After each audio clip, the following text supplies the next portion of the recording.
Triangle JKL is shown.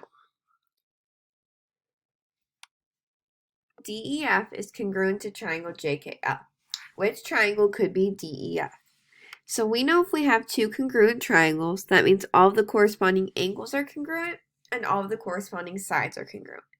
So if we look at our picture that we have here with triangle JKL, we know that it has a 40-degree angle, and adjacent or touching that 40-degree angle, we have a side that's a length of 12. All right, so we have a side with a length of 12 and a side with a length of 16.9, both adjacent to that 40-degree angle.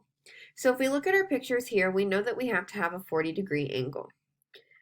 So that limits us. Letter A does not have a 40-degree angle, so that one's out.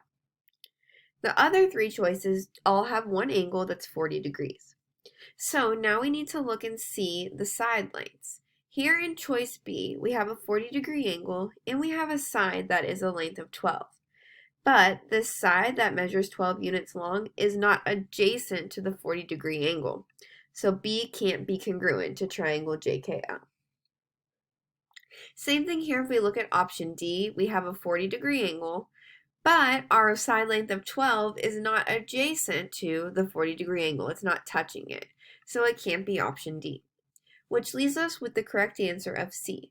So C, we have a 40-degree angle. We don't know the length of EF or the length of ED right now, but this is our only correct option because it can't be A, B, or D because we know those don't work.